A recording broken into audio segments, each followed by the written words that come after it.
Hello, Susie. Susan Louise. How are you?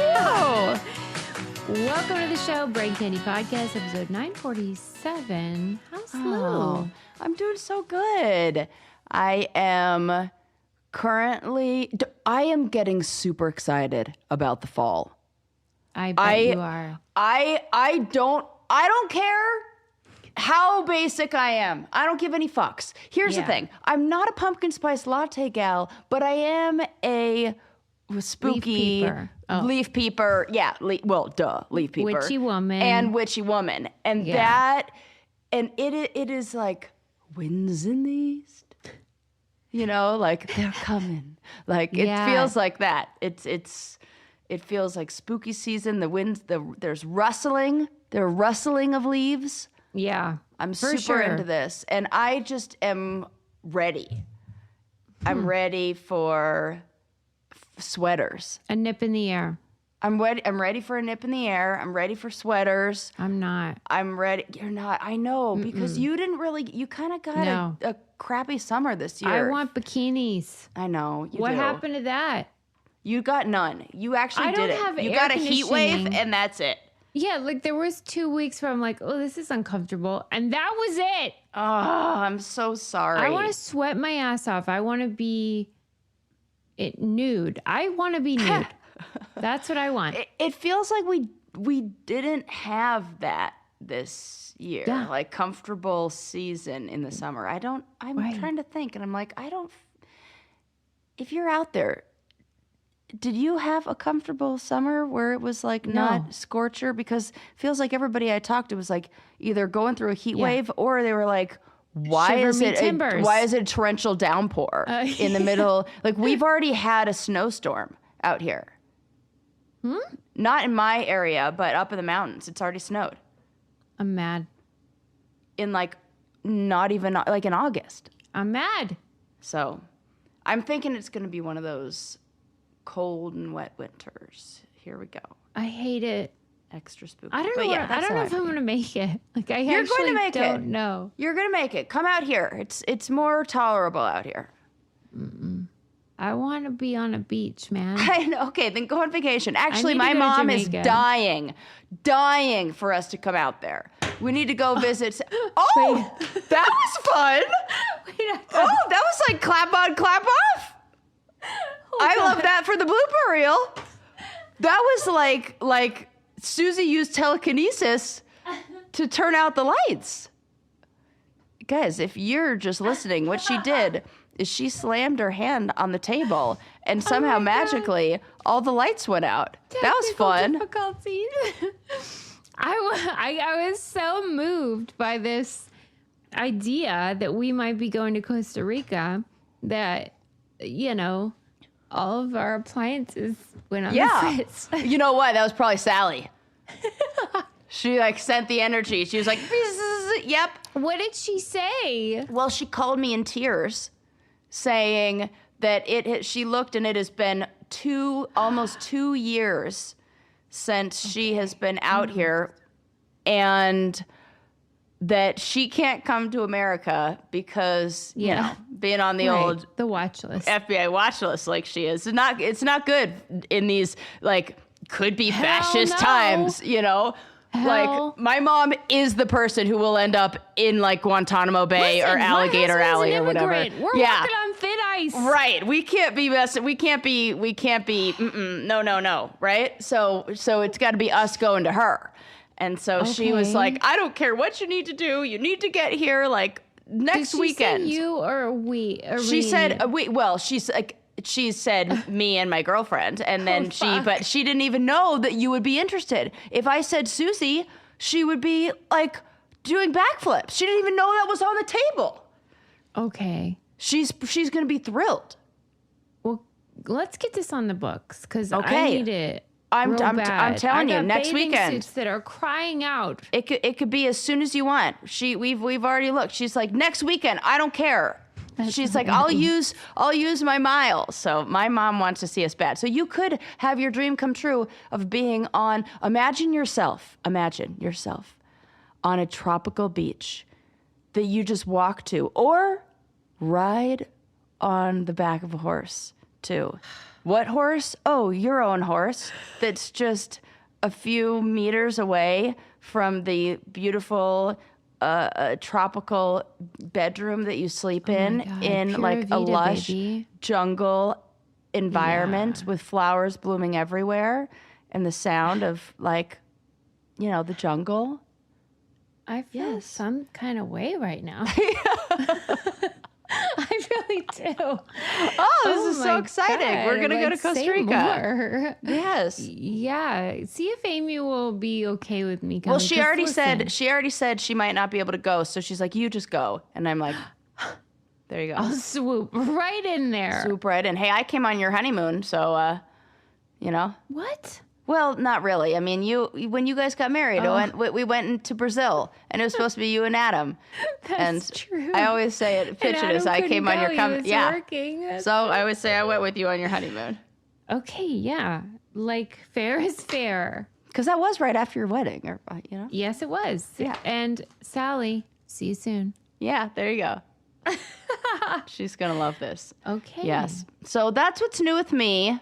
I love it. It's pretty much nothing. Yeah, I mean, I got nothing aside from the fact that what is happening. I do have. I mean, no, you were going to say something. You have something aside from the fact. I want to know. You tell me right. I do have. Second. I mean, it's not like exciting news, but it's something we have to talk about because I feel like something terrible has happened in the world of reality television.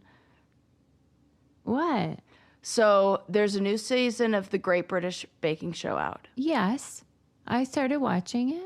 Did you notice anything that they did differently in this season that they've never done before? No. They tricked them. When? They did for the first time, did something where they changed, like they didn't give them all the, they gave them an extra ingredient. They set them up to fail in a way. My God. They've never done that ever. Am I correct? I didn't finish the episode, so I didn't know that. And no, they've never done that. Like that. I literally got out my phone and wrote down the note. Oh no, the Great British Baking Show. Jumped the shark. Yeah, caved and finally did something to... they added I'm just going to tell you, spoiler, here you go. So for the second one, the mystery, the round where it's the middle one. The middle one where they don't know what they're making. The technical. Yes. So it's the technical. So they usually for the technical, they give them very sparse. Yes, very sparse instructions, like it's very few, very minimal. Roll. Yes, with and they'll say mix. They won't tell you like the amount of stuff to put in. They'll say the time to bake it. Yes. This time, no instructions, and gave them ingredients that did not necessarily go in. I'm fucking pissed. I knew you would be. I was like, it's happened. It's happened, and we can never go back. Yeah, it actually makes me sad because it makes me sad. Like I know it sounds crazy. It might just because I need to change my estrogen patch, but I almost feel like crying because I'm like the one show that I look to is like they don't ever do anything to like add unnecessary stress because we've always said that show is proof that you don't need to mess with something and you can the drama of life is enough to make good TV. Not anymore, folks. Yeah. Well, the fact of the matter is I'm actually upset. That is still true. Yeah. And what we said is also true, which is that the reason that these techniques are employed, these gimmicks are employed, is because it is easier to just add another ingredient to trick them and confuse them. Right. To make a plot. It's a plot device.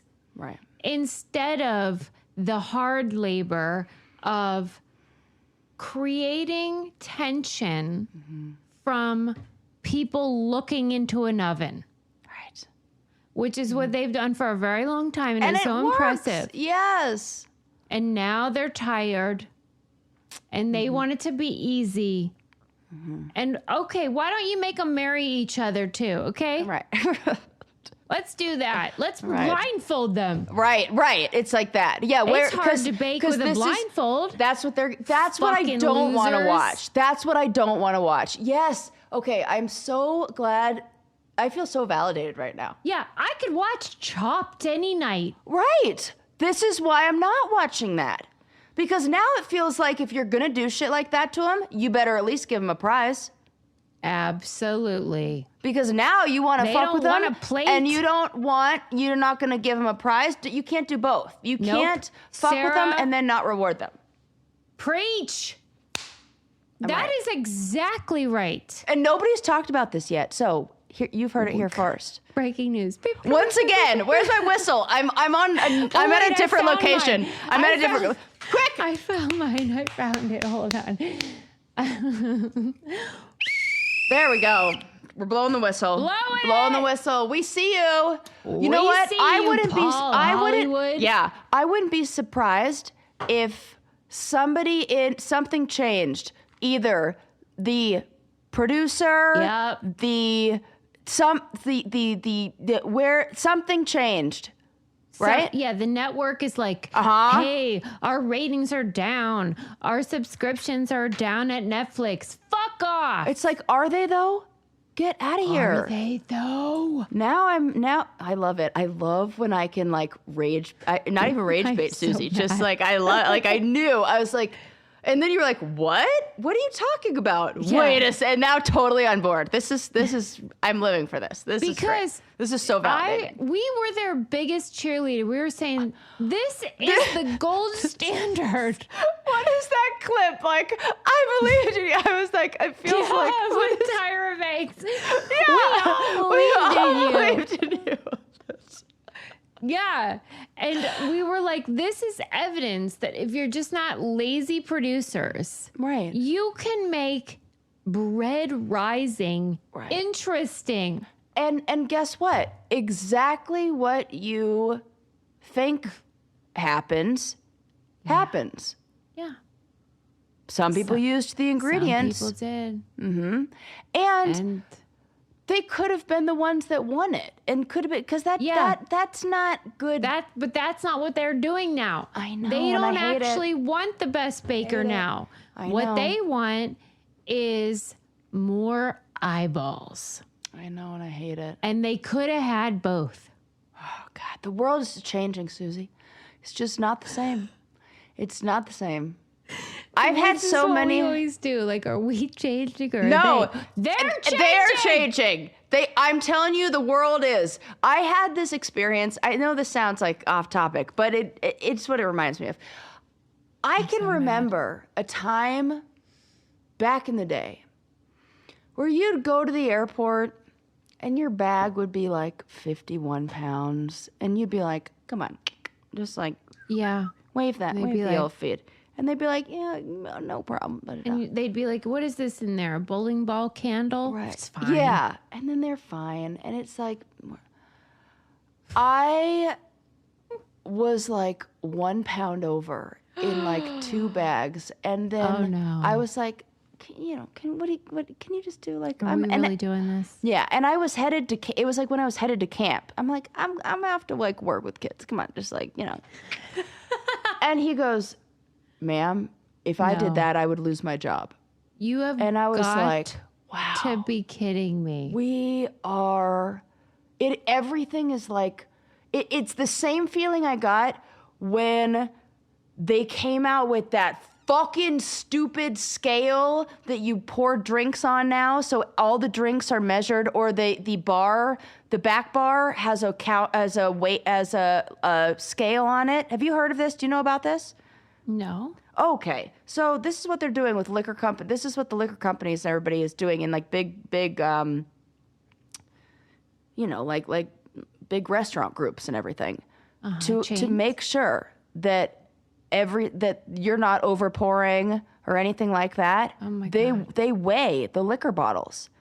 Oh my God. And so it's done by weight. Like you're pouring a glass like on a freaking scale. So it's getting measured out like that. There's no, oh, here's a little extra splash for you, which is the reason why you go to a restaurant and you're like, yeah, I'm going there because they give me a little extra splash and I, talk to the bartender and then guess what? I give them a good tip and everybody's happy and we all play that game and it's all fun. Nope.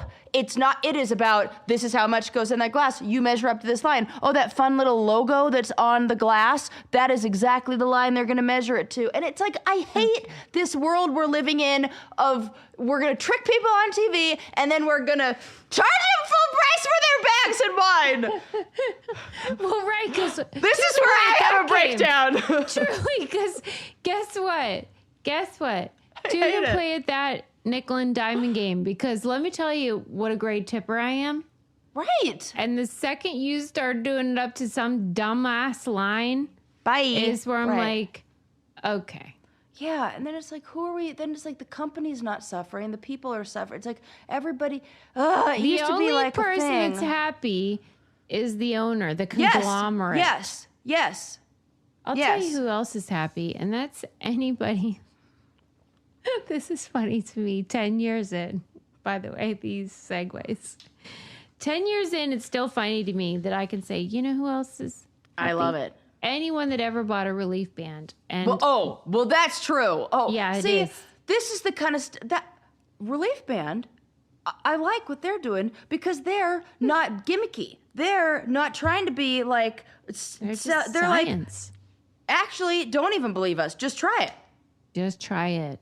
Remember last time we did a relief band ad, I said we had heard from a gal who was pregnant and she was going to get the relief band for her morning sickness because it's a bracelet thingy you wear to help with nausea. Yes. And it helps with any kind of nausea, motion sickness, morning sickness, hangover, whatever.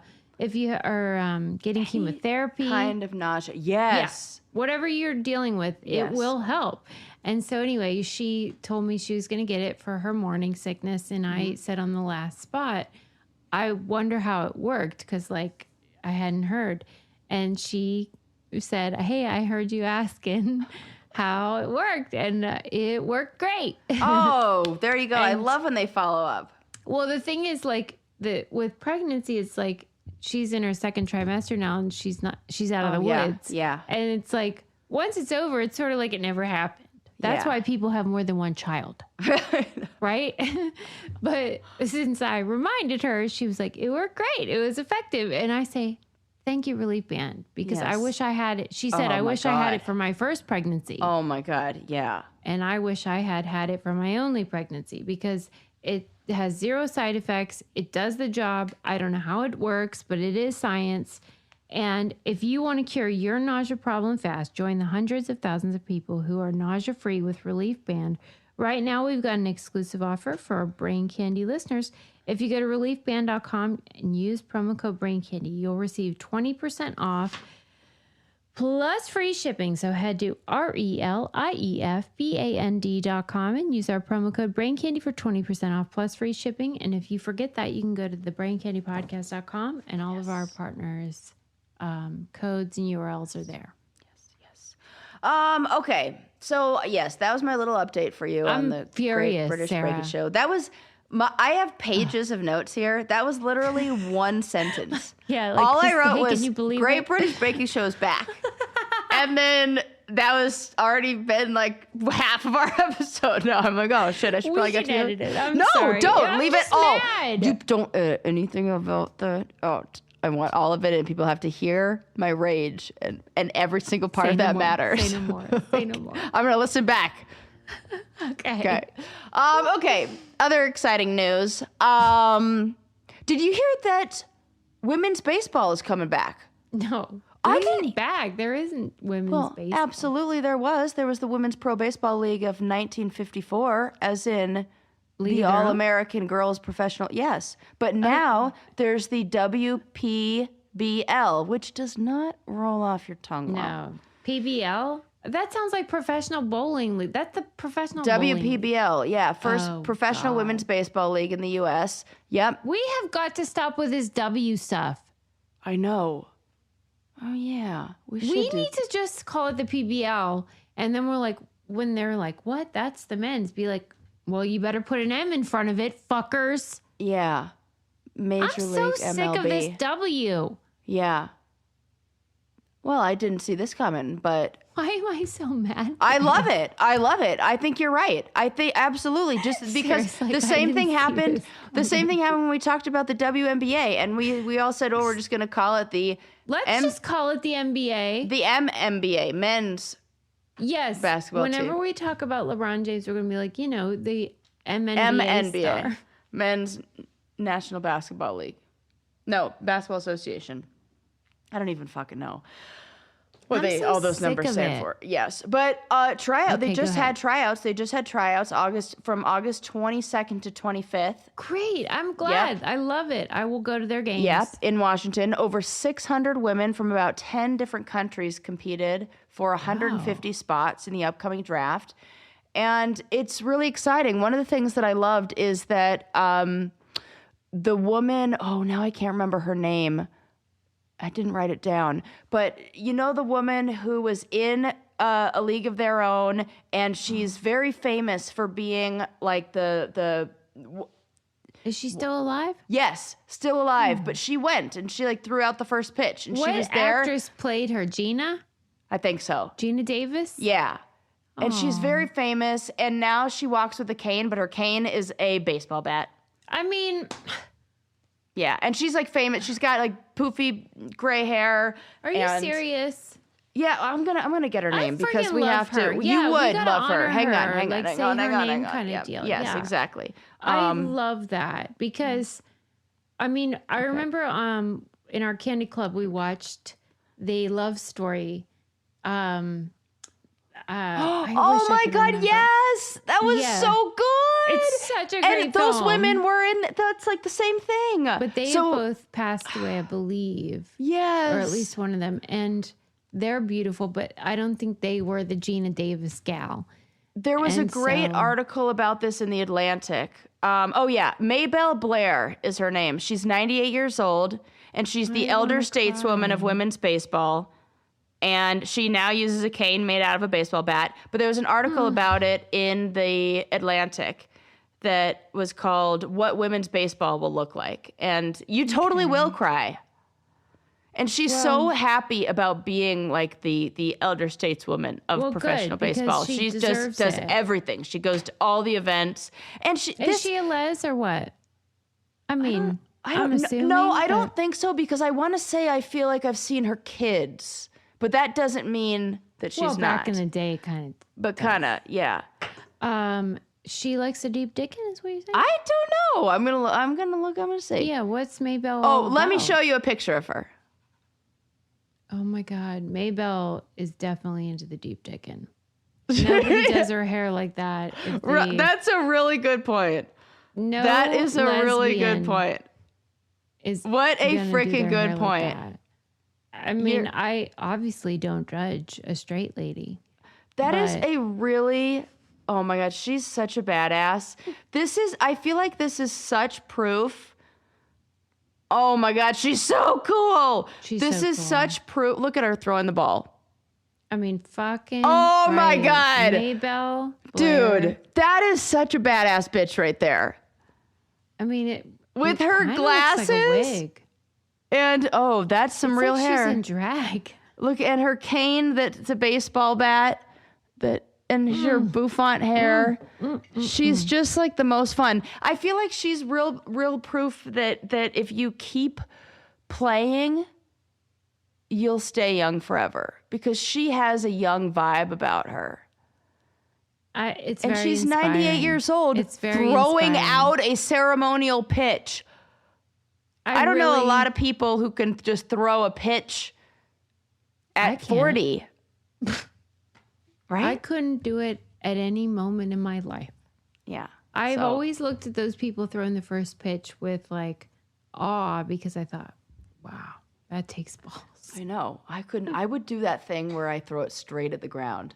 When the pressure is on, I throw terrible.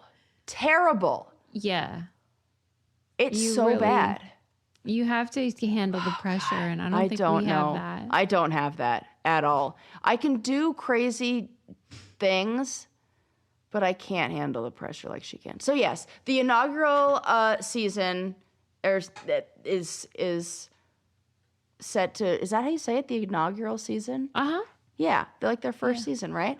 Yeah. Is going to be spring 2026. 6 teams are going to be competing. I can't wait to go to the games. It's going to be really fun, right? Yeah. And there aren't that many.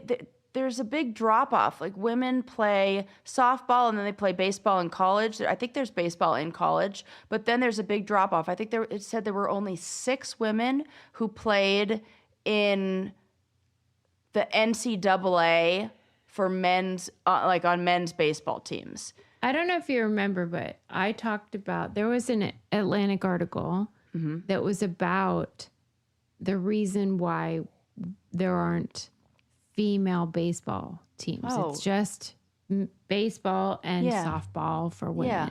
What did we decide on? This was something that came about in like the early 1900s, where it was like, they do not want women in baseball. Oh, because it's America's pastime. Relegated them to this other thing that is... And it is still happening. And there were all these lawsuits and all this stuff, and it's like really hard to undo. It's really fucking dumb. It's, like with basketball. So we're seeing now there's the women's league, and it's great and it's crushing it. There was never like a secondary league for women. It's like the softball equivalent, right? Right. But because there was softball, how do you like unring that bell? Right. Exactly. And then the only time there was women's baseball, or the women's baseball league, was to replace the men. And then it was a mockery. We all like, that wasn't the same thing. Right. And it's different than basketball because there's this alternative thing that's not the same. Well, what's happening now in sports is so great because this league was founded by Justine Siegel. She was the first woman to coach in professional baseball, and it was co-founded by her. And then another guy, Keith Stein, who's the owner of a minor league team. And they worked with a lot of women. Now we have women who are represented or starting to be represented in these higher levels. And I think they are having a little more power and a little more, like...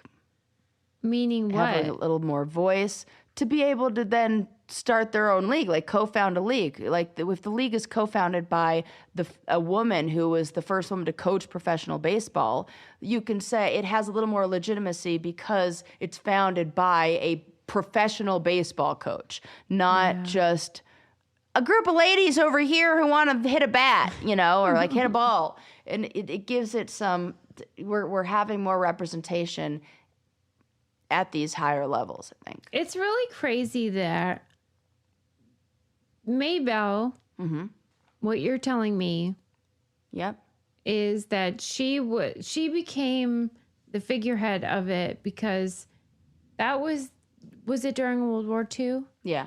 Yeah. So the World War II, like the men are off fighting, and so the women are like Rosie Riveter doing a thing. And that's the only vestige of sort of like this hint of like women can play ball. And so Maybelle at 98, I mean, clearly she's enjoying it, but is having to like get out there and be like, 'cause seriously, it's great. That's such a shame that we require that. Yeah. Instead of just like, our girls want to play ball. Right. So let them play ball. We need some fucking cool ass 98-year-old Maybelle with her hair and her cane creating publicity. You know what I mean? Yeah, that there needs to be. Yeah, she's on the advisory board. There's. I think they're can we trying. Just let our girls play baseball and shut up about all this? Like they can do it. Can we move on? Yeah, just make it even. You know what I'm saying? It gets feels exhausting. Where poor Maybelle. And then the thing here's what I hate. I hate the amusement and the surprise when the stadium is full, when the stands are actually full, and they're like, oh, and then they always say the same thing. Oh, look at all the little girls teams out here dressed in their uniforms. Yeah, because they all play. Why is this hard? I'm yelling, sorry, but I'm not sorry. Maddening. Yeah. It's just so tiring. Man, we are in a mood. We will get angry about whatever. That's true. And what softens the blow is when I get good news. And there is good news happening in the dating app field. Oh, this is true, which is not a statement you thought you were going to hear. Okay, so you know the issue. I think we can all relate to the fact that we don't want an unsolicited nude, right? We don't want dudes sending their junk. Definitely not. If we want to see your junk, we'll ask. We'll let you know. Yeah. And there is a dating app that knows this is a thing. Yeah. And it's called Highly. And basically, they got a consent guard feature cooking. And we say, thank God. Yeah, this is the safe way to use dating apps because sometimes it can feel dangerous out there. I mean, I am so thankful I've never had to experience the dating app. Well, I have, and it's not fun. It's not fun. And these guys, they don't know. They think we want to see their wieners. We don't. No. But if someone has tried to send you a nude, you might be interested to know that if that happens, Highly has a consent guard that asks you, you want to see this wiener? I mean, how great is that? I love it. It's like we're not asking for much over here. And if they send you like a suggestive message, like verbally. Oh, God. That just they'll be is like, do you really want to see this? Because that's very triggering when you did not do. ask for that. Yeah. Right. And sometimes you might be like super stoked out of your mind. You might be like, yeah, I sure do. Yes. And that's what we call enthusiastic consent. And we yes. love that. Yes. We love this. That. It's real simple. If you want to feel safer in online dating, download Highly, which is Hily, but pronounced highly, from the App Store or Google Play, or check out Hily, Hily.com. This is Hily.com. Date as you are, just safer with Hily.com. We love that. Mm-hmm. Let us know if you meet a cute man with a perfect wiener. That's what we want to hear about. Let me know. Okay? Okay, what else do I wanted to say? Oh, this is, so I know that you were kind of like, oh, why don't they just call it, like, why does the W matter? Yeah. But this was an important thing that article said that the WPBL, I mean, I guess they could just call it, drop the W or whatever. They have a very different name because they're intentionally independent, which then allows women to lead the league and structure it and make the decisions. So it's not just like the WNBA. Soccer. Yeah. Oh. And you know, like soccer, they had to fight really hard for equal pay. It was like they were in the same league but getting paid different and all this stuff. This way they get to be totally independent and women can lead the league structure and decisions, which I really like. All right. So they're saying because the men's is MLB, Major League Baseball. Yeah. So they're not the WMLB. They're trying not to be the basketball version. Correct. And what is their argument to why that is advantageous in terms of the women's pay? I don't get it. Well, because then you get to structure it exactly how you want it. So, okay, for example, in this league, there aren't designated hitters. So the women are going to be able to pitch and hit. Where in Major League Baseball, they can have different rules. They can have different. That's just one example of a rule that I remember reading that was different. But the way that they structure the league, maybe like how the pay structure goes, or their ability to change teams, or maybe maternity leave or things like that. Anything could be different than how it goes. You don't have to restructure the MLB to also like create a league that maybe meets the needs of women. Do you think that let's say this is very successful. Yeah. Do you think that the MLB then will be like, we want to make our own? Or not? Or do you think I don't think so. Really? I don't think they care enough. I don't think that. I think they're, if it ain't broke, don't fix it. Yeah. I think that they won't. Can you imagine watching the WNBA and then thinking like, no, we're good? The amount of money that league is making. That's actually a good, we'll see. Yeah. We'll see. That's interesting to see. It is so funny to me to watch, because everyone argues that it's about money. Right. But it's not. It's about money, but you have to overcome the hurdle of all kinds of prejudice. Oh, yeah. To even see those dollar signs, which is so funny because you think like everyone operates like, I'll just take money wherever it is. That's not true. Because the gay community, what is the acronym for like 2 incomes, no kids? DINKS, double income, no kids? Yeah, that's it. Yeah. Double income, DINK. Yeah. Double incomes, no kids. These people have so much money. They've always had it. Right. They have so much money. And yet the prejudice and like the disdain for certain groups prevents you from capitalizing on it. It's so dumb. Because there's going to be a media... you have to get... like you have to cover so many different, I don't know what you want to go, like industries and areas. So it has to be with like global investors, media partnerships, marketing, and that has to be like there are so many different categories or I don't know, industries, I guess, that you have to have connection and the doors open in order to get your thing, I don't know, like attention. And I think they've done this because they managed to do things like secure media partnerships. They secured a media partnership with the same production company that's behind Family Feud. And so they have a plan to have like a broad national broadcast of this, which you can't do this unless you have a plan for how do you get this nationally broadcast. And if people are like, we don't want to broadcast the ladies. Well, then you can't make money. Then you're done. You can't make money. So you need a media partnership. And that's got to be probably led by either a person of color or a woman who's going to say like, oh, maybe we can take a chance on somebody who's not a white man. It's so dumb. Yeah. So... I'm glad they're going forward, and I think it's going to be great. Yeah, and I'll watch it.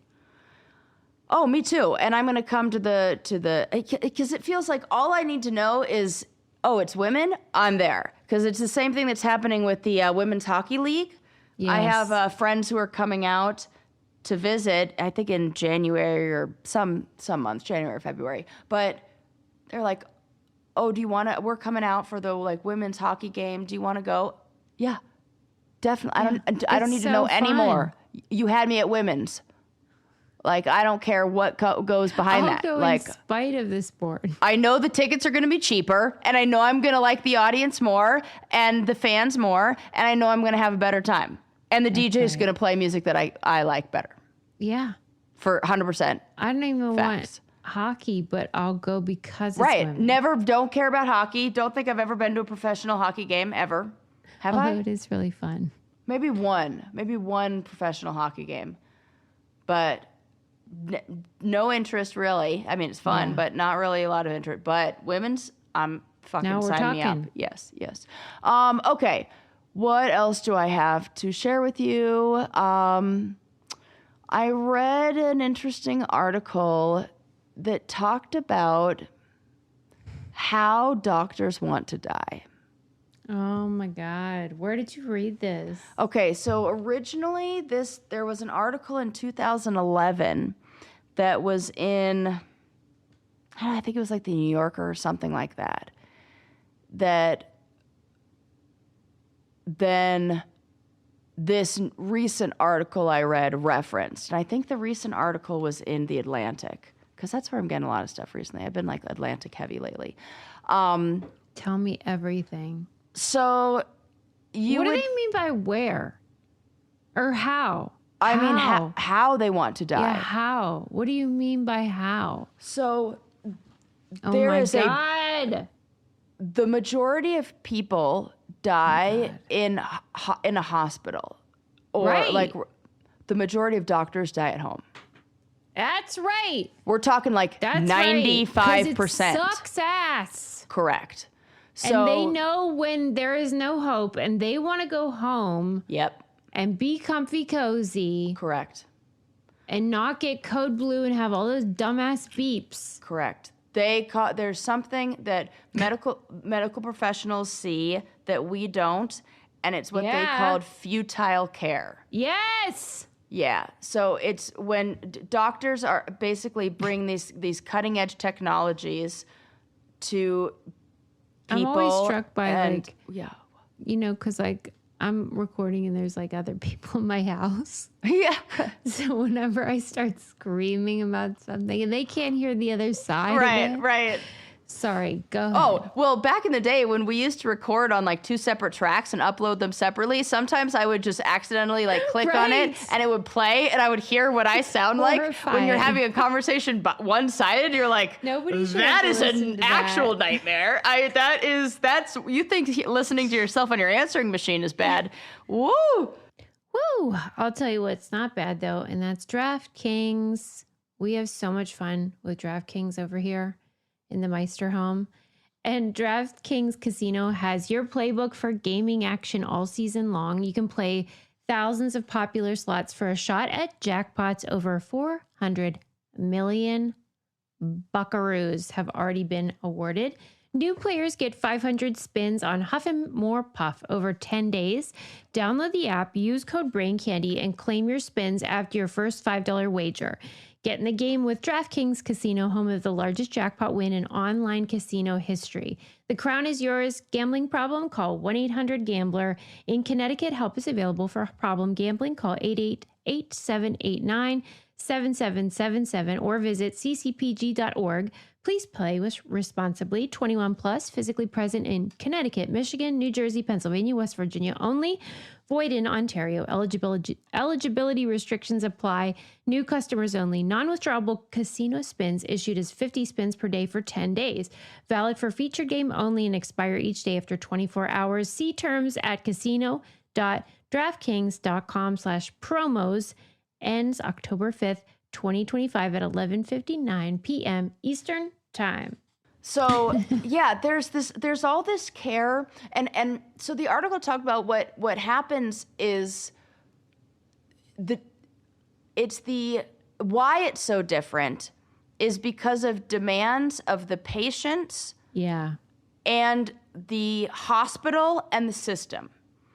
That we are in a hospital system that cares about results. Absolutely, meaning profit. Profit, and hospitals don't want people to die on their watch. They're not in the business they're in the business of, oh my gosh, this person was going to die and we brought them back. Yeah. There's no, we are a great hospital because we allowed this person to die gracefully. That there's no way to sell that to like, what do they call them? The profit shares, like the what's the word I'm looking for? Shareholders. Shareholders. Thank you. Yeah. I'm like those something like that. Yeah. So you can't. What are you going to tell shareholders? Like people. Yes, we have more people dying, but they're dying. Happier. They're happy about it. Their family's satisfied. Like that's not a thing. No. So the doctors are so familiar with this futile care that often means like the patient being cut open, like perforated with tubes, hooked up to machines, assaulted with drugs. They said that it's often, the article said that this is the kind of treatment that you wouldn't even want performed. Like they said in the article, it's misery we would not inflict on a terrorist. I think the New Yorker article that they referenced, is the one that we talked about on this show, that I talked about how important it is for people to have end of life directives in place, because so much of what goes on in terms of reviving someone is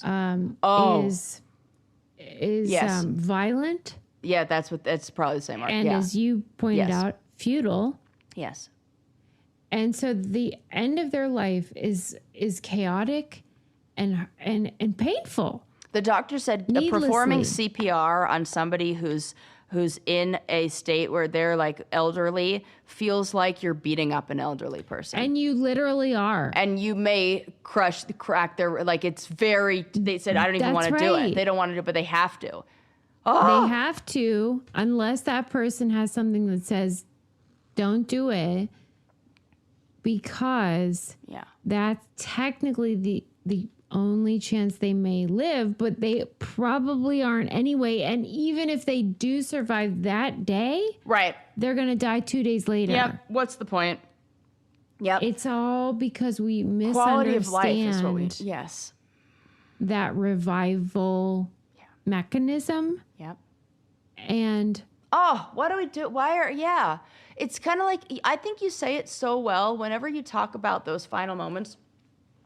And we're not talking here about a young person who's like they got in hit by good a health, car. And we're not talking about doing mouth to mouth. Yes, pulmonary, if it's blah blah blah. Do everything. If there's a situation where like this person just might not walk, but who fucking hates her life. This is 98-year-old, like, I'm not throwing out the first pitch at a baseball game, and I've been on a respirator for a year, and I don't know my name anymore, but you're just going to crack my ribs open and put tubes in me so I can stay alive for one more month?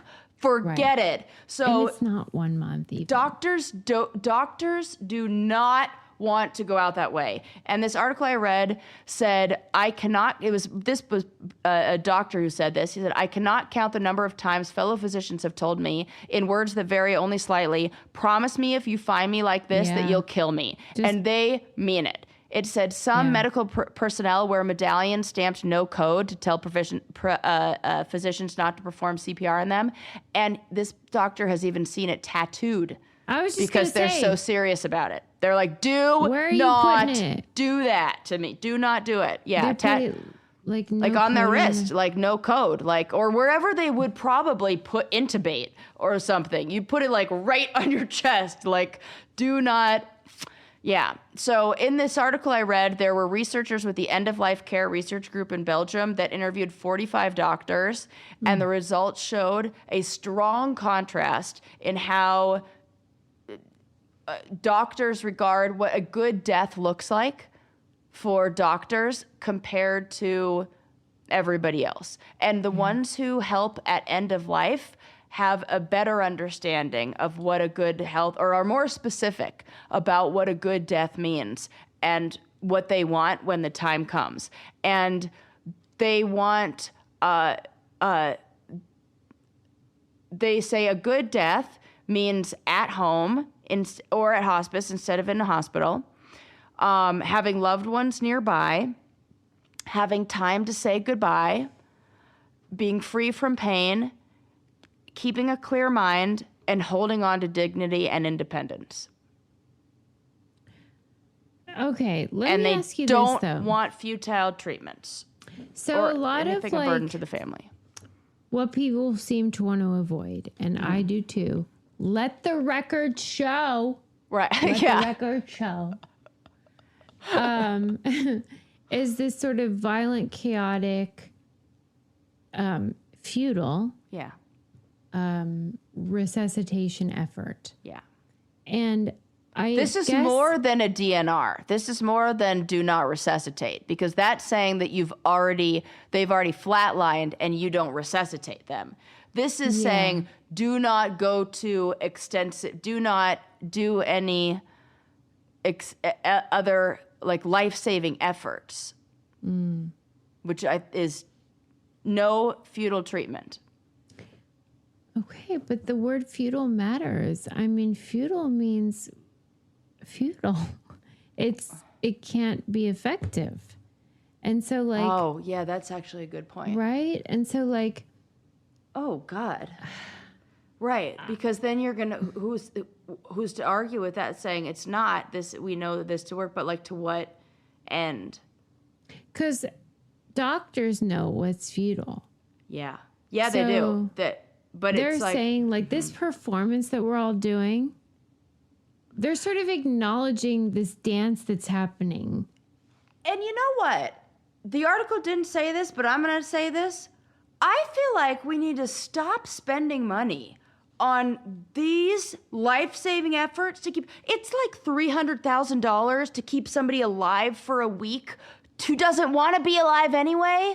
And then we're not giving the 18-year-old insurance to, or like help to take care of like their foot that they lost in a car accident or something.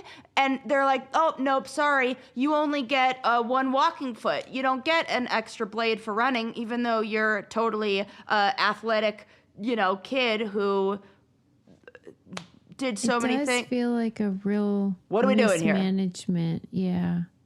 I bet we could redirect a lot of funds if we had a better understanding of more of like that was part, how people have like a birth process, like this is my birth, what do they call it? It's like my birth plan. We should have a death plan.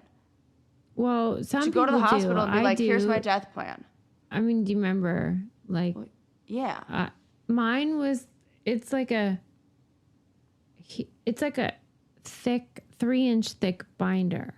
Well, the one that Adam had to sign and all that stuff before the incident. Right. Yeah.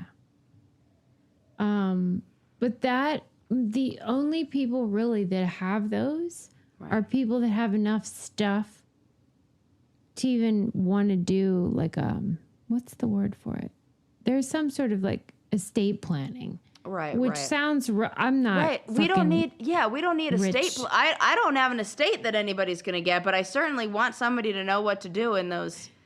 And so, like, mine is like everything that could happen, there is an answer for it, and you can sift through there, Sarah, and see good what you got to do. But I don't think most people realize what you're describing, right, is what they're debating. Yeah, that the aggressive medical treatments are what we really don't want in the end. It's mental suffering and a burden to the family, really. It's silly to me because these people that they're interviewing, like the doctors, how do doctors want to die? Well, maybe if you gave us more than 15 minutes in our physical each year, oh, that's a good point. You could explain some of this. And it's not their fault. I don't know whose fault it is, but like they are only given 15 minutes per Well, I have a friend who is training to be, or just finished a training to be a death doula. So the same way that they have birth doulas. We should be death doulas. I mean, we would be great at it. How hard could the training be? What are they having to do? I think it's mostly just like not very different than what I learned in like my grief training as a therapist. Who is like giving the certificates out? There's got to be an association or something. And they work with like hospice that you care. Know a death doula. And and no witchy woman has ever been witchier than Sarah. And yes, exactly. But like, in the end, it's somebody who's going to like kind of help that. And I feel like we had this role when, I mean, maybe if you were a member of the church, that's kind of like what a pastor or like preacher may play, the role they may play of like coming in those final times. Yeah, like a chaplain. Yeah, chaplain for sure. And that it feels like if we're not going to be religious, we might still need those same kind of things. And maybe that's something that like somebody who can be like, we have those birth doulas, like who can help you through that plan or like helping you advocate for yourself in that way. I feel like we have to kind of, this is the sad part, is that with these changing times, like I'm talking about in the beginning of this episode, we have to then outsource community. We have to outsource support for being a person in the way that maybe we used to get that support communally however many years ago. Yeah. Because we used to just, like, that's, yeah, it does. It really, really does stink. It's really awful. I feel like, back in the day, like hundreds of years ago, you'd probably just go to, like, the really, like, the watering hole or, like, the place to go where everybody would communally wash their clothes together, and then you'd talk about things, and it would be, like, group therapy. And then maybe you'd go to like the medicine woman or shaman or something like that who would give you, and that's like going to the therapist. Yeah. Like Sarah, do you remember when you talked about how, when I think you asked your grandma, Eleanor, what her least favorite technical advance was, and it was the credit card. Yes. That was the most consequential and perhaps negatively consequential invention in her lifetime. And I don't know. I hope I'm wrong, but it feels like the smartphone, I think has been the worst in ours. Because I was even reading in the Atlantic this article about what is the point of like a high school reunion. And good point. Well, and because it seems antiquated because we all know what everybody's up to. Yeah. But I knew immediately because you know how I'm obsessed with like in-person connection. Yeah, that's what it is. And so like, who the fuck cares if you already know they're a dentist or whatever? Like, let's talk in real life. Let's get that electricity. I live for like zzz. Yeah, there's a difference. No matter where I am, I'm fucking at the gas station. I'm like, does anyone want to talk to me? And so there's this sense of like what is lost when people don't know the value of like that connection and stuff. And I just see it constantly. I see it with end of life care, beginning of life, everything. Right. It's just like what we're losing by not connecting in real life, good and bad. Right. Because I was going to tell you this story at the beginning of the episode, but we got sidetracked, remember? Because I was going to tell a story and then... Oh, I probably interrupted. I forget what happened. Yeah, that makes sense. Do you remember when I got invited to that guy's birthday party who was turning 90? Yeah. Yes, I do. I was at the dive bar and I started chatting up this guy. He was 89. He was turning 90 and he went out to his car and got me like a physical invitation to his 90th birthday party. It was like the best thing ever.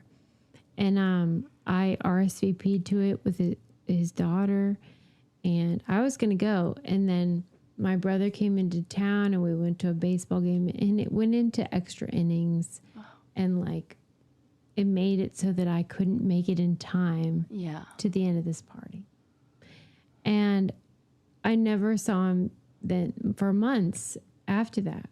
Well, last night I went to the dive bar and he was there.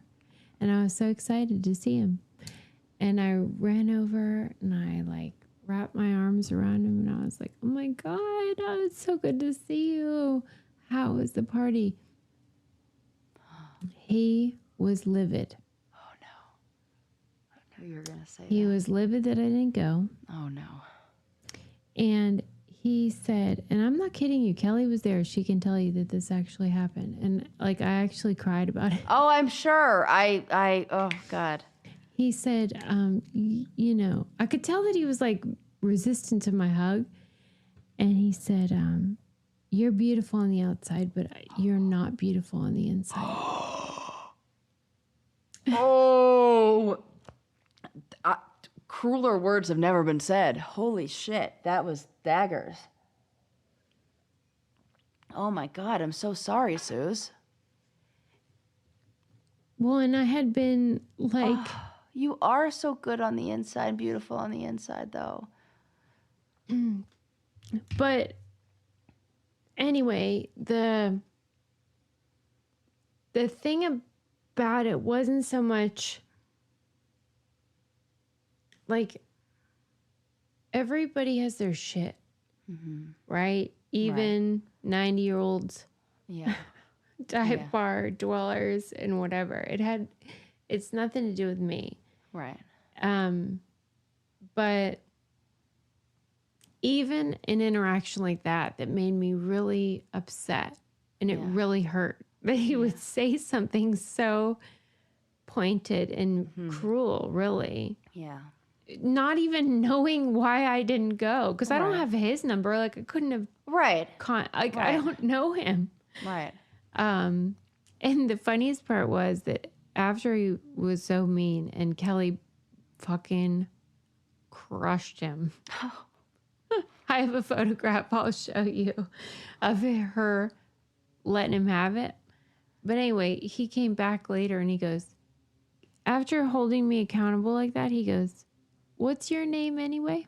Oh, no. Yeah.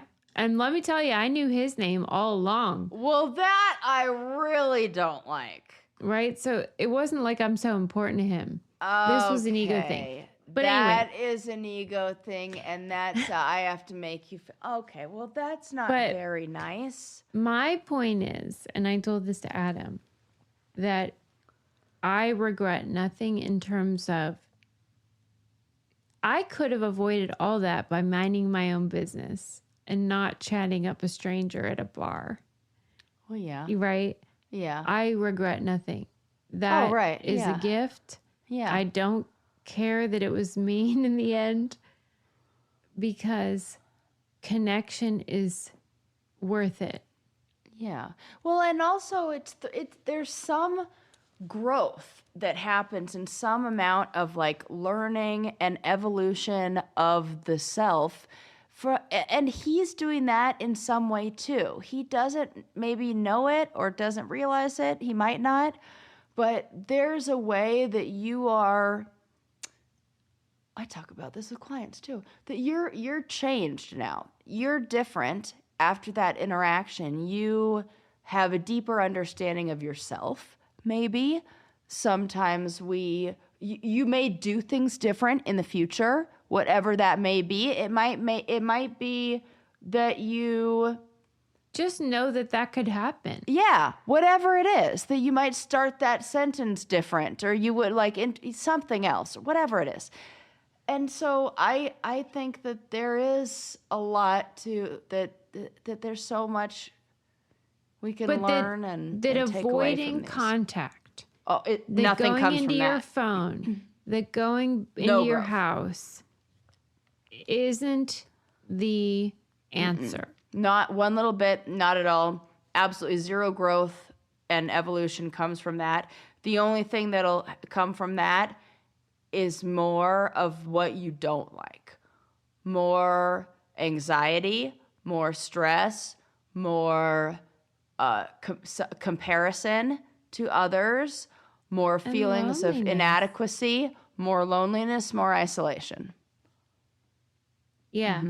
So like my example to somebody who's like worried about putting themselves out there might not feel like a great story, but I'm saying it to say, even when somebody made me sad and like hurt my feelings, right, that I didn't learn the lesson of like, I'm never putting myself out there again. What a good point. Yes, absolutely.